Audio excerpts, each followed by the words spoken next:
Hey y'all, Astro here talking about, or going to talk about, the solar eclipse that's happening February 15th, 2018, around like 3:50ish, 4 o'clock-ish in Eastern Standard Time. So yeah, I wanted to talk to you guys about it, letting you know, when it's going to happen, which I already did. Like what's happening, what's making it such a big deal. Explain what a partial eclipse is literally. Explain what a partial eclipse is astrologically. And kind of mention a couple of the aspects that's going to be happening and how it's going to affect us directly. Okay? All right. So, first thing I want to mention again, this is a solar eclipse. A partial solar eclipse, by the way. It's happening February 15, 2018, or between like 3:50 and 4 o'clock Eastern Standard Time. So basically what's going to be happening is the moon and sun is going to be conjunct 27 degrees Aquarius. Okay, so you see here, if I make this a little bit closer. Oops, sorry, y'all. Oh, Lord Jesus. Okay. Never mind. All right. This is just wilding out. Sorry, y'all. But you see here that I'm going to refresh this, y'all, because this looks like shit. All right. You see here when I push the dates up a little bit. Wow, this is really wilding the fuck out. Sorry, y'all.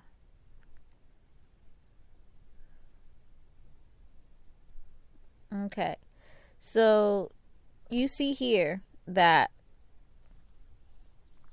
both the sun and the moon is on 27 degrees Aquarius, right? And so basically the moon, and that's basically the moon and sun conjuncting. When something conjuncts, it's basically around 7 degrees of another planet. If it's the moon and sun, it's expanded by 10 degrees because they're luminaries. Okay, so the sun and moon is conjuncting 27 degrees Aquarius. Now, that basically means it's going to, it's a chance for it to be an eclipse. Now, I know you're saying like the moon and sun always conjunct. They conjunct pretty much every month. That's what a new moon is. And yes, that is correct. But the thing is, I explained it in my lunar eclipse video that, when an eclipse happens, that means that the sun and moon is lined up to a point where the moon is actually going to be covering the sun. The sun and moon will always be conjunct, every month, right? It's going to happen every month. But, the moon might be lower than the sun. And so with that happening, like, even though they are in the same degree of Aquarius or whatever sign they are in, the moon's not going to be covering the sun in our vision. You know what I mean? And so that's why sometimes there is a solar eclipse and sometimes there isn't a solar eclipse. Now, again, like how I mentioned how the sun might be lower, the moon might be higher, and this is all in vision of the earth and vice versa.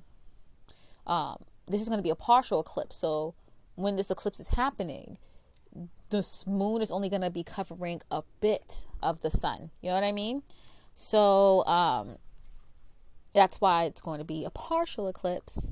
And that's basically my explanation of a partial eclipse, basically. Okay? So, yeah, it's going to be basically the sun is going to be covering, the moon's going to be covering the sun in Earth's vision, in relative to Earth and what we can see. It's going to be in actually some parts of the earth. It depends on certain parts of the earth, it's actually not going to be able to see it. In certain parts of the earth, it's not going to even look like the sun's actually moon's covering the sun. So it's quite interesting. So, but because it's still happening in certain parts of the earth, we're still going to call it as a solar eclipse. Okay. So yeah. Now, a partial eclipse astrologically. Now that's where it gets pretty interesting, okay? Now, a solar eclipse is basically a special new moon. Again, a new moon is when sun and the moon conjuncts, and that's what's happening. What's making it special, of course, is that part of the moon or all of the moon is covering the sun. So that's what makes it quite special. Okay. And when this happens, that means that, you know, usually for the moon, the energy lasts for a new moon for about 4 weeks, or about a month, until the next cycle. But when it comes to solar eclipses with this new moon, the energy is going to last for 6 months. So that's why it's very important for you to create your intentions, write your list of wishes, so they can really come true, and you can come up with the tools to make them come true. Okay? So that's why a solar eclipse is very important. Now, the difference of it being a partial eclipse, again, like I said, only some of the moon is going to be covering the sun. Okay? So that means that there is going to be light. I'm not sure if you guys are aware of this, but light is yin energy, and light is yang energy, and darkness is yin energy. So, you know, us as beings, we're very yang, we're very into light. Like everyone says love and light. No one really kind of like mentions darkness that much, as we're just so obsessed with light here. And there's nothing wrong with darkness at all. Like, darkness is where it's feminine energy. You know, it's how things are born and reborn and brought up.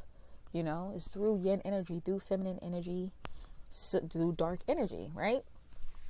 And honestly, like, people think dark energy has such a bad connotation. They think of like bad or negative things. Light and dark are neutral. There's good light, there's bad light, there's good dark, there's bad dark. Please don't get it twisted, okay? But since we are so into light energy and we're familiar with it, and we're all like just super into it, with this being a partial eclipse, that means, like, yes, there's going to be a big change. Yes, our wishes will be fulfilled, but we won't be left out in the dark. There's going to be light in our way. There's going to be familiarity that's going to help us and assist us fulfill these intentions that we want. Now, because this solar eclipse is happening on 27 degrees Aquarius, right? What we need to be focusing on is, when it comes to our intentions and wishes that we want, is Aquarian energy. And when you think of Aquarian energy is basically humanitarianism, unconditional love, your network, which includes your friends, acquaintances, your not long distance, but like kind of non-immediate family members, your long-term goals, how people perceive you and what you give to the world, how people perceive your talents, how people perceive your self-expression, things like that, okay? How people perceive just you and what makes you special. That's Aquarius energy. So when we make intentions, we have to keep that in mind, because both sun and moon is there. Now, I'm not sure if you guys have seen my any of my new moon videos in either of the channels that I've did videos for, but every time I talk about the new moon, I talk about, how the sun represents our identity and how we react to things, while the moon represents how we feel, what we feel deep inside, and what we usually keep private and what we keep in, what we don't let out, what we don't react to.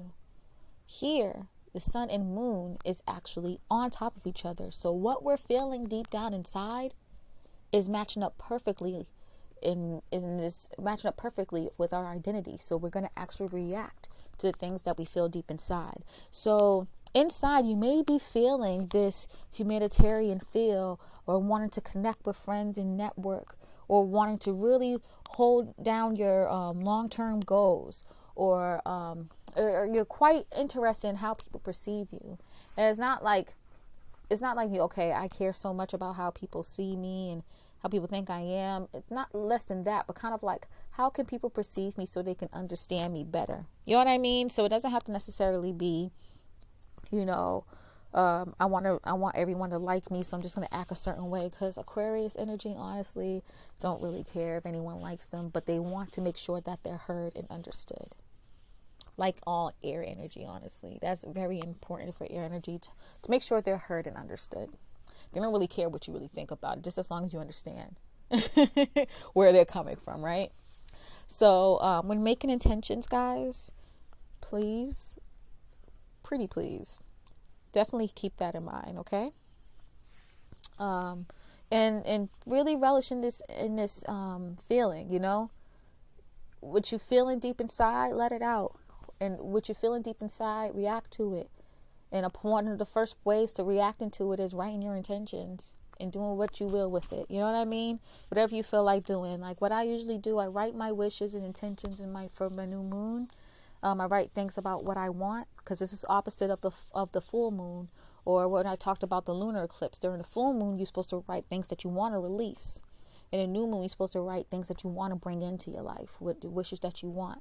So with this, you know, I'm gonna write my intentions, things that I really want, and then I'm gonna burn it. And me burning it, for me, is representing of me, you know, giving it to the universe to handle from here on out. You know, of course, I'm not gonna just like be oblivious to the gifts that the universe is gonna give me. I'm gonna keep my eye open, but it's me letting it out and not worrying about it anymore. You get what I'm saying? So yeah. So I hope you guys take advantage of this wonderful opportunity, especially if you didn't get a chance to take advantage of the last solar eclipse. You have another chance. Yeah, it's not in Leo, but it is. This is all opposite of Leo. So, you know, there's a connection there, you know, because Leo energy represents self-expression, and Aquarius energy is how people perceive your self-expression. You know, Leo energy is talents, your natural born gifts. Aquarius is, you know, how people perceive and how people take and how people, you know, understand your talents and gifts and what you give to the world. You know what I mean? How society understands it, because 11th house is very much society. And how you deal with it, how you make those talents and gifts and make it into a long-term plan to go ahead and do something with yourself from it. You know what I mean? All right. So with all that being said, let's look at some of the aspects that are happening to this solar eclipse, so you guys can have a better understanding of, again, your intentions and just the general energy of the eclipse. Okay, so the eclipse, so when I say the eclipse, I mean the sun and moon is conjunct Mercury, and Mercury is going to be 25 degrees Aquarius. So again, like I said with the eclipse, you know, you're deep down inside, you're feeling this Aquarius energy of wanting to give, wanting to really pay attention to your long-term goals, and you're reacting to it, you're doing it. So with Mercury conjuncting here is bueno. It's so good, because that means, again, Mercury represents thinking process. You're thinking in terms and thinking in the same energy of, you know, how you're feeling and how you're reacting to things, you know. And then not only thinking process, Mercury also represents communication. So you're actually speaking these things out and bringing it to existence. You know what I mean? So this is wonderful, wonderful. You really should try to hammer down some long-term goals and make it happen, okay? This is a good time to plan, though. You probably shouldn't make things happen maybe until like Aries season. But you should start thinking about your plans now, because this cool thing about this eclipse is towards the end of Aquarius. So this is a good time to think things out, communicate it, trying to understand it. And then Pisces season will probably be a good time, since it's mutable. That means changing things, you know. That will probably be a good time to start planning things out, testing it out, and then actually doing it. Cardinal energy, because cardinal energy is initiating energy. You should do things or do the plans that you're making in Aries season. So yeah, this is all lovely. And again, this probably has a lot to do with your friends, your network, humanitarianism, even unconditional love, anything. To see where it really means to you, and in your chart, you're going to have to see where this conjunct, these all planets conjuncting, what house it's actually conjuncting in. That's very important, okay? All right, next is the eclipse. Again, the sun and the moon is conjunct Venus. Venus is actually in Pisces, 6 degrees. Okay, so again, this is perfect because your wants, your desires are coming together with this energy. Your wants and desires are aligned up with what you're feeling deep inside and how you're reacting to what you're feeling deep inside. Like, this is like, I can't express how ill this energy is, because this is how you really can make things come true, like make your dreams come true with this. When your desires and what you're thinking and how you're communicating is lining up how you're feeling deep inside, and then therefore you're reacting to it. Like, this is perfect planning energy. Perfect planning energy when you really want to get shit going, okay? Don't mess up on this, y'all. Just to let you know, Venus represents money. Venus represents beauty. So you might want to, like, again, desires, you know what I mean? Things that you find beautiful. So you really are trying to put these things together, and they're conjunct, and yet they are different signs. They're still technically conjuncting. So you're kind of meshing up this Pisces energy with this Aquarius energy. Now, Pisces is a water mutable sign. So, people with these Pisces and Venus energy, how you feel about your desires and your wants changes often. You know what I mean? And you have an deep emotional connection to it, but it does change often. You know what I mean? And you kind of have like a psychic ability of your desires and wants, and other people's desires and wants as well. And you have a psychic ability about it, and so you are kind of easily able to get what you want. You know what I mean? Get the desires, get the money, get the things you want if you really apply yourself. So again, perfect energy for this eclipse. Take advantage, y'all. Okay? Take advantage. Now, Venus is also conjunct Neptune. Venus is in 6 degrees, will be in 6 degrees Pisces. Neptune will be in 13 degrees Pisces, right? And so Neptune is that little fork-shaped thing, while Venus is in kind of like this greenish, like aqua blue, aqua green color, while Venus is the woman sign. It's in that light blue color, okay? Just in case you guys didn't know. So with that, we're going to be there's a chance of being quite nebulous of your desires too.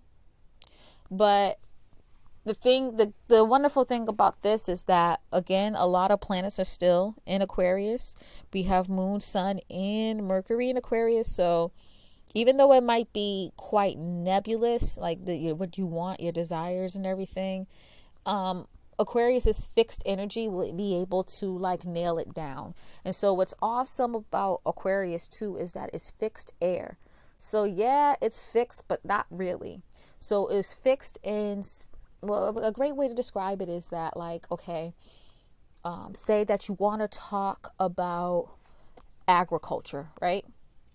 So that's fixed. But the thing is, you can talk about so many different things about agriculture that it's almost limitless. You know what I mean? You could talk about any type of aspect of agriculture. That kind of reminds me of Aquarius energy. Like, yeah, it's fixed on one subject, but it can go all the way into different type of routes on how to speak on that one subject. That's what Aquarius energy reminds me of. So with this energy, with Venus conjunct Neptune, like, yeah, you're a bit nebulous, but at the same time, with this Aquarius energy, is going to help nail it down And it's going to, you know, again, you're going to be thinking about all different types of ways to, you know, focus on the subject you want to. And then with Neptune, it's such a creative energy that it's going to even give you even more creative, like, push and drive and creative ways of thinking. You know what I mean? So it's going to be actually, I don't think it's going to really hurt this energy of the eclipse at all. Both Venus and Neptune represents beauty, and like beauty as an art. You know what I mean? They both represent artistic vibes. So you, especially like the musicians out there, the artists out there, the painters, the sculptors, the drawers, all those type of people, singers, musicians, whatever. Y'all are gonna, this is beautiful time for you guys. But beyond that, you know, beauty and art kind of goes beyond, like, you know, what we see as art. You know, even someone that's like, you know, is a computer programmer, like, that's a sort of art form when you think about it. You know what I mean? There's beauty in everything. So things are going to be like out of this world beautiful here. You can really make some out of this world beauty within this energy. So definitely take advantage of that, okay? The eclipse will be, again, that's the sun and the moon, will be semi-sextile Chiron. And Chiron is 26 degrees Pisces. Okay? Semi-sextile is so strange. Okay? Semi-sextile energy is quite interesting because it kind of it's a half a sextile. So it's when a planet is about 30 degrees away from another planet or another asteroid or satellite or whatever. And so Aquarius and Pisces are transition signs. They don't have the same element. They don't have the same modality, but they're a part of the same season. You know what I mean?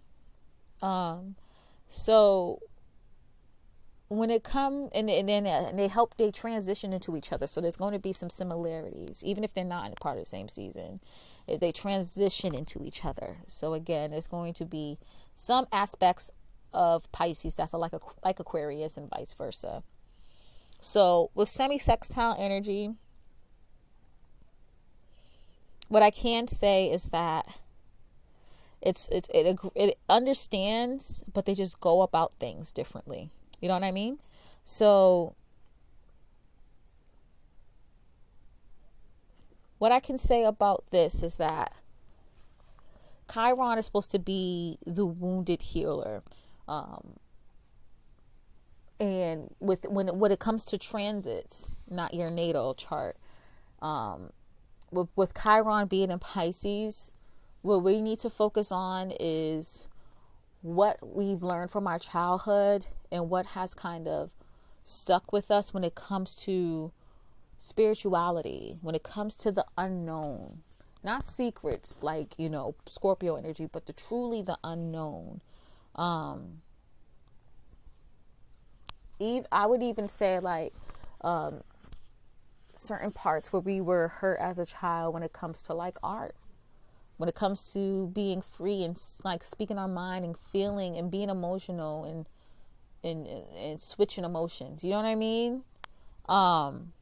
So, you know, Chiron of Pisces represents that. Since it's semi-sextile, the eclipse, what I can say is that there's going to be a connection between our humanitarianism and what we actually do with it. Like our innermost feelings with humanitarianism and what we do. You know what I mean?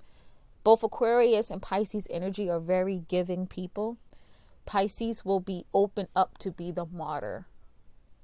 You know what I mean? Will open up and be the martyr of a certain type of cause, while Aquarius is a little bit more angelic in the sense of, yes, we'll help you out as much as we can, but we're not going to take away from our life and what we do from it. You know what I mean? So there's going to be kind of like a balance. Like, and you understand what I was saying before, how there's a common goal. Like Pisces energy and Aquarius energy both have a common goal of trying to help people, but they just go about it totally different. So think about this and how it affects you personally. Where's Aquarius and Pisces in your chart? You know what I mean? Does it have a common goal? Like, do you have a common goal and you're having a hard time figuring out, should I handle it this way or should I handle it that way? You know what I mean? Chiron is great energy, but I feel like sometimes with Chiron, you get so caught up in your childhood trauma that you don't move on from it. And that's a part of Chiron, is learning from your childhood trauma and moving on from it. But sometimes the childhood trauma is so deep, especially when it's in Pisces, because it's emotional. It's an emotional sign, a water sign. It's so deep that you get kind of lost. Aquarius energy is kind of making you really sit on it and think about it logically to fulfill the wants and needs you want in life. Okay? All right. Another aspect I see, the eclipse is sextile Uranus, which is lovely. All right. So again, Aquarius energy is fixed air. So you're like stuck on an idea, stuck on a plan, stuck on something, and you're just like thinking of different ways on how it could work. With Aries, with Uranus and Aries being in here, it's going to really push you to think even more, like go even deeper. And you might even feel, honestly, a little bit pressure. I'm not even going to lie, because Aries energy is just so like fiery and ready to go and want to get things going, and it's just trying to push. And Uranus energy is Aquarius energy pretty much. And so they're thinking about ways of like, you know, creative, cool, innovative, genius, rebellious ways to go about this plan, this idea that you have, right? And so, you know, again, it's getting pushed harder and harder. Like that's what Aries is doing this, to this Uranus energy, is pushing your ideas, your innovation, your creativity, your rebellion harder and harder. And so with its sextile Aquarius, that's actually a good thing that's happening, is pushing you to plan more, to think more, to really like think of like the illest, dopest, fire ideas for your plan, so you can make this plan work and make this plan unique. Okay. Aquarius is actually squaring Jupiter. Now this sounds terrible, but it's actually not. It actually goes very, very well with all of this energy happening. Jupiter currently is in Scorpio, and both Aquarius and Scorpio are fixed signs. So it's funny that they're squaring. The eclipse is squaring Jupiter, because it's basically saying that unless you figure out and flesh out your plans, you're not going to get the abundance. The abundance is going to be on hold unless you really flesh out this plan and make it work out well. Okay? Jupiter represents Dharma, you know, getting gifts, living good, abundance. But square, you know, the eclipse is squaring it. So it's like, you're not going to get that abundance yet. You're not going to get it. You know what I mean? Jupiter also represents higher learning, foreign ideas, foreign cultures. That's also telling you too, like, don't look for anywhere else with these ideas. Go within yourself. Your mind is beautiful. Your mind can think of what you need. You know what I mean? Meditate, connect with higher source. Don't really think about what else is going on around. Don't really think about, like, don't think that your ideas are not worthy, that your knowledge is not worthy. It is. You need to focus on self. You know what I mean? And you're not going to get this abundance until you figure it out. So the fixed energy, you know, fixed energy is like staying put. So again, you need to stay put. Think more about these ideas, because you're not going to get the abundance anyway. Don't look at anyone else's ideas. Don't feel like you need to do this extra research. You know what I mean? Don't feel like you have to switch up your idea. Go within. to figure this out. Okay. Eclipse is also sextile in Saturn, in 6 degrees Capricorn. So this is actually good energy, straight to the point as well. This is energy. This is basically saying that these plans that you have, this from this Aquarius, with this Aquarius energy of networking, long-term ideas, and long-term goals, humanitarianism, and all that stuff.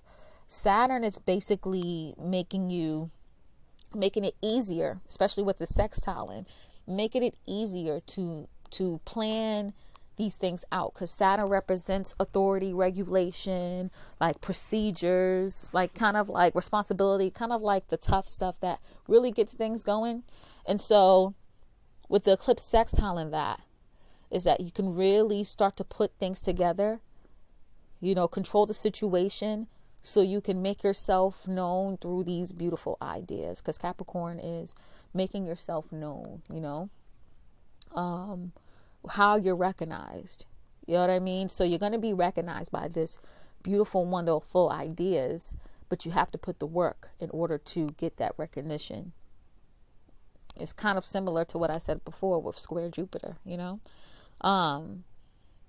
And with Saturn sextile it too, it means you're here for the long haul. This plan, this idea is good. You need to keep working on it. It's here for the long haul. Saturn is that long ass energy that's going to take forever. You know what I mean? Saturn energy is great when it comes to when things are good, because it means it is going to be here for a while. So that's a good placement. Second to last one I have here, the eclipse is actually semi-sextile Pluto in 20 degrees Cap. Pluto is, I know Pluto's in Capricorn too, but it's in later Capricorn, so it actually makes it semi-sextile. And I mentioned semi-sextile before to you guys.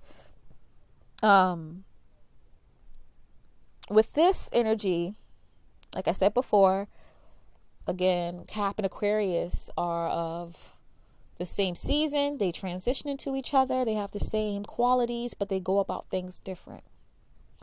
So Pluto is big on transformation and empowerment. Again, I feel like this is again saying things are not going to transform yet. Like Pluto understands that this is transformation. Like this is going to transform you, but it ain't going to happen yet. You have to make things happen. You have to keep going at these ideas and fleshing it out and making it work, Look into, again, this is Eclipse is Aquarius energy. Look into your network. See how they can help. Look to your friends. Look to your non-immediate family members, acquaintances.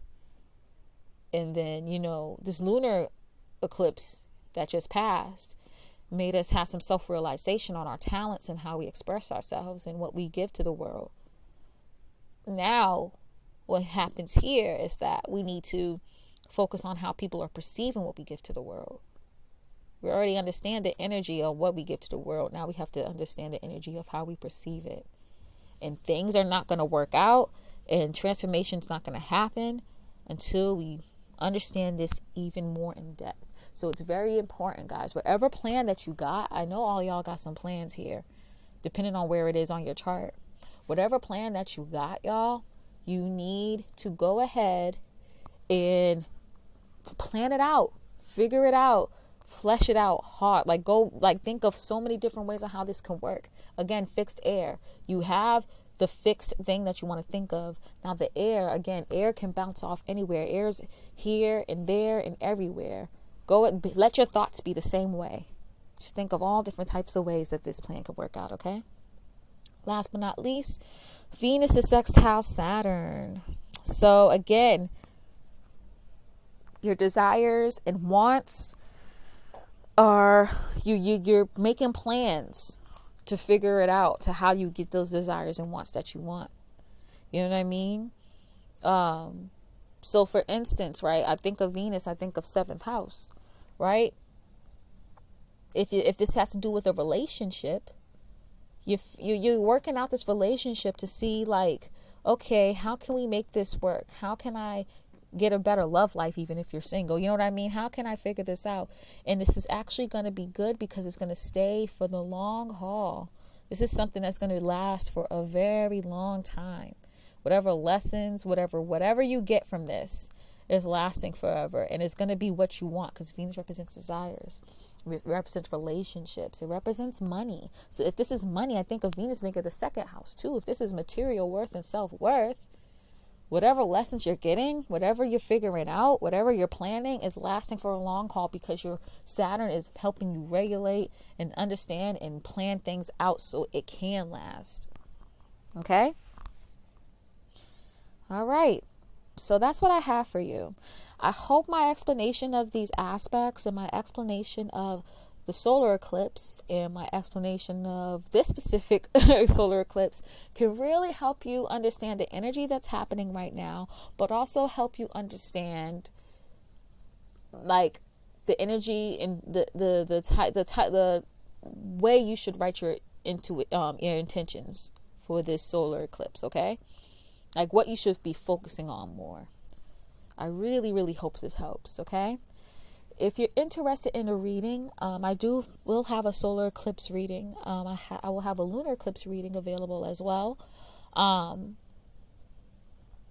It's going to be all listed down below, my contact information and my pricing, right? And with my reading, it's going to be very helpful, because you're going to see where all these aspects I was talking about and where the solar eclipse is exactly in your chart, which house it's in, and how it's going to affect your life specifically, and how you should write your intentions. And even if this is after the intention time, you can always set intentions, right?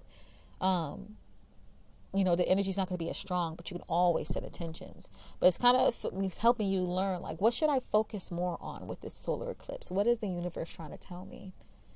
That's what I can do for you for this, for this reading.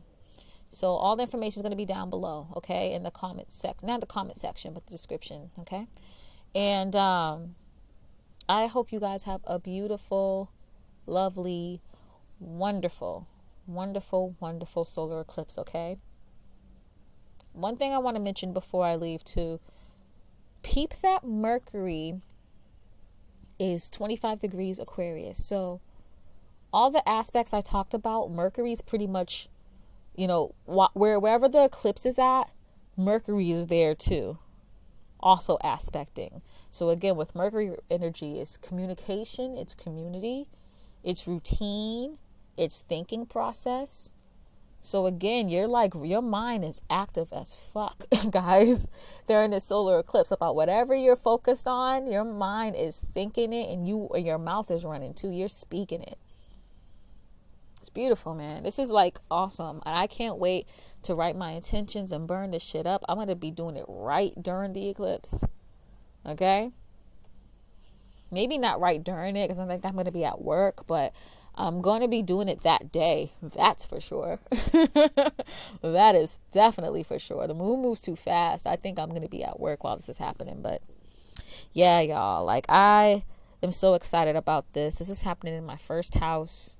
So I really think I can make some real transformations when it comes to my first house.